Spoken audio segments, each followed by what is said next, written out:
मैं स्वागत करता हूं आपका एफएल स्किल्स क्लासेस में। दोस्तों आज हम पढ़ने वाले हैं एक महत्वपूर्ण पार्ट। ऑलरेडी हमने अब तक वीडियो में क्या पढ़ा? हमने पढ़ा present indefinite, past indefinite, future indefinite. Indefinite पूरा पढ़ लिया। अगर कोई डाउट हो तो आप कमेंट बॉक्स में पूछ सकते हो। अब हम पढ़ने वाले हैं कॉन्टिन्यूस टेंस, ठीक है ना। तो कॉन्टिन्यूस में हम पहले आज क्या पढ़ेंगे? वैसे जैसा हमने प्रेजेंट इंडेफिनिट पढ़ा था, एक दिन हमने प्रेजेंट इंडेफिनिट पढ़ा था, वैसे आज सिर्फ हम प्रेजेंट कॉन्टिन्यूस पढ़ेंगे, ठीक है। सिर्फ और सिर्फ प्रेजेंट कॉन्टिन्यूस पढ़ेंगे, बाकी की वीडियो में पास्ट और फ्यूचर चलेगा। तो देखो प्रेजेंट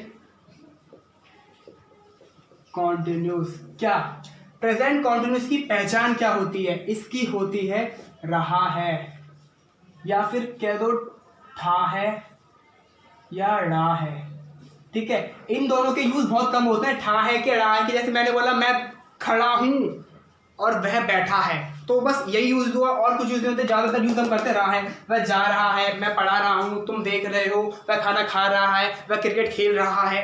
इस तरह के टेंस को हम क्या कहते हैं? प्रेजेंट कॉन्टिन्यूस, ठीक है। क्योंकि लास्ट में क्या आ रहा है? रहा है आ रहा है। चलो इसमें हेल्पिंग वर्ब क्या होती है? इसमें हेल्पिंग वर्ब होती है इज, एम, आर।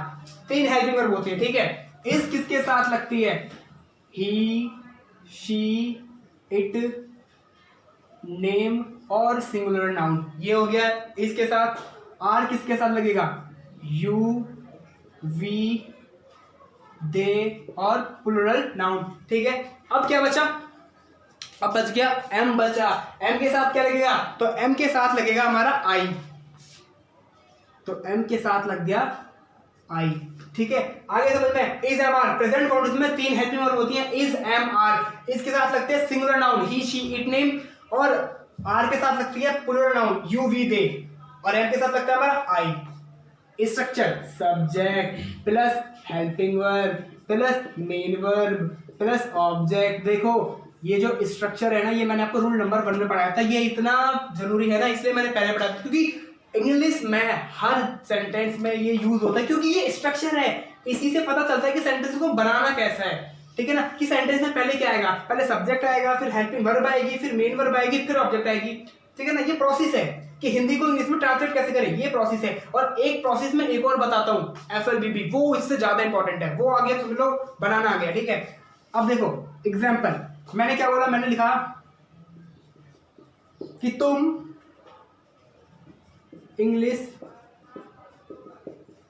बोल रहे हो। मैंने कहा तुम इंग्लिश बोल रहे हो, ठीक है ना। ये एग्जांपल मैंने लिखा। अच्छा एक और चीज, प्रेजेंट कॉन्टिन्यूस में मेन वर्ब की फोर्थ फॉर्म आती है। कौन सी आती है? Fourth form. फोर्थ फॉर्म का मतलब क्या होता है? मतलब फर्स्ट फॉर्म के साथ आईएनजी जुड़ा होता है, ठीक है ना। ये होता है इसका मतलब, फर्स्ट फॉर्म के साथ आईएनजी तो बन गई फोर्थ फॉर्म। और एक चीज और, अगर किसी वर्ब के एंड में ई लगा हो,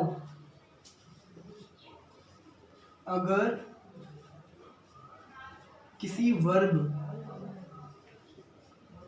के अंत में ई हो तो आईएनजी जोड़ते समय ई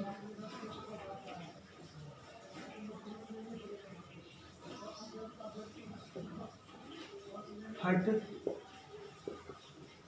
जाता है। एग्जाम्पल देखो, एग्जाम्पल कम, कम एक वर्ब है हमारी, कम मतलब आना होता है। इसके एंड में क्या है? ई। जब हम इसमें आईएनजी लगाते हैं ना, तो ये हमारा ई हट के कमिंग हो जाता है, ठीक है ना। ये एग्जाम्पल हो गया। और देख लो सेकंड, जैसे राइज, ई लगाए, आईएनजी जोड़ दिया, क्या हो गया? राइजिंग, ठीक है ना। ये हमारा एग्जांपल है वर्ब। चलो अब हम शुरू करते हैं अपना सेंटेंस। मैंने बोला तुम इंग्लिश बोल रहे हो, तुम इंग्लिश बोल रहे हो, लगा दो एफएलबीबी। बहुत अच्छा फॉर्मूला एफएलबीबी। फर्स्ट क्या हमारा? तुमको क्या बोलते हैं? यू। लास्ट क्या है? रहे हो। लास्ट में है रहे हो, यू के साथ रहे हो, तो यू के साथ रहे हो क्या आएगा? इज आएगा, एम आएगा, आर आएगा। क्या आएगा? यू के साथ आर आएगा, तो यू आर, ठीक है।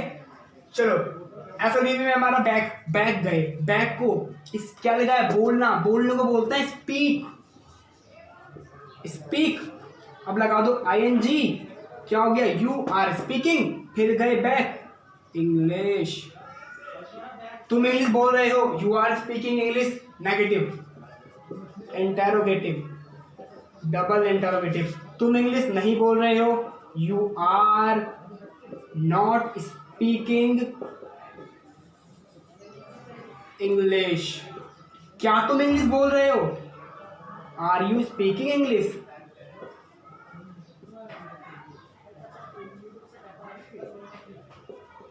तुम इंग्लिश क्यों बोल रहे हो, तो why are you speaking English, बन गया। अच्छा देखो, मैंने क्या कहा था, अगर तुम लोगों को ये सिंपल सेंटेंस बनाना आ गया ना, सिर्फ सिंपल सीख लो, सिर्फ सिंपल। तुम इंग्लिश बोल रहे हो, you are speaking English, negative, interrogative, double interrogative, आसानी से आ जाएंगे, कुछ नहीं करना भैया। देखो मैंने बोला नेगेटिव, नेगेटिव का मतलब होता है जहाँ नॉट लगता है, तो यू आर स्पीकिंग, तो तुम्हें क्या करना है, नॉट लगा दो। देखो मैं अगर इस नॉट को हाइड करूं तो क्या है हमारा, यू आर स्पीकिंग इंग्लिश, ऊपर वाला भी वही है, नीचे वाला भी वही है, वो दोनों सेम है।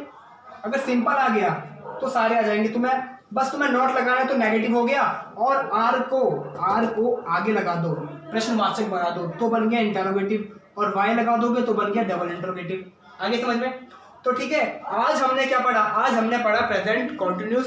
तो आने वाली वीडियो में हम पढ़ेंगे पास्ट कॉन्टिन्यूस और फ्यूचर कॉन्टिन्यूस, जो कि बहुत ही इंपॉर्टेंट है, क्योंकि उन्हें देखने के लिए ये आना बहुत जरूरी है। तो मुझे उम्मीद है कि आपको प्रेजेंट कॉन्टिन्यूस समझ में आएगा, और आगे की वीडियो देखने के लिए इस चैनल पे बने रहें और चैनल को सब्सक्राइब करें अगर आपने नहीं किया है तो। Tata bye bye.